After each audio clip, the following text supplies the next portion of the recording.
Bernard, on va terminer avec Voltalia. Alors, on en avait parlé ici même, mi-mars. L'entreprise française de centrales électriques profitait du contexte géopolitique pour se renforcer sur les énergies renouvelables et notamment les centrales solaires. Après un canal baissier, le rebond, disait-on, était remarquable.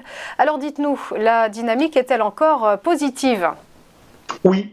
Alors, vous le disiez très bien, c'est une entreprise dont on fait ici on a fait plusieurs épisodes ici même, et c'est une des rares entreprises en France qui présente une configuration graphique plutôt vers l'eau, plutôt haussière, donc très intéressante.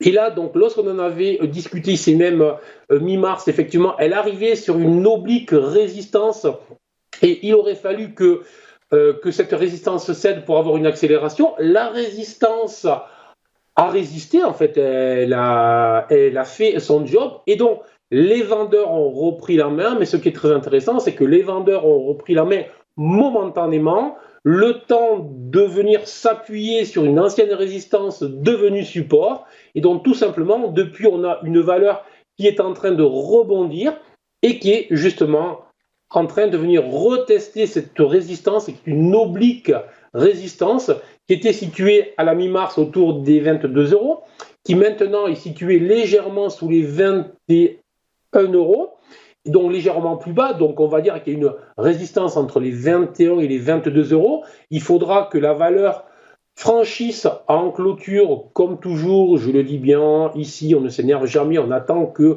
la résistance ait cédé en fin de journée. Donc 21, c'est une première alerte, 22 pour avoir la confirmation, et si c'était le cas, on aurait vraiment la preuve que la valeur s'extrait et que la valeur sort justement de ce contexte un peu morose que l'on connaît sur les actions. Et ce qui est tout à fait remarquable, c'est que nos indicateurs sont repassés verts depuis fin de semaine, et généralement, ils accroissent la probabilité que la résistance cède. Donc, on va voir si c'est encore une fois le cas. Et ce qui est certain, c'est que c'est une valeur que je continue à surveiller, c'est une valeur que je travaille uniquement à l'achat, qui est très intéressante.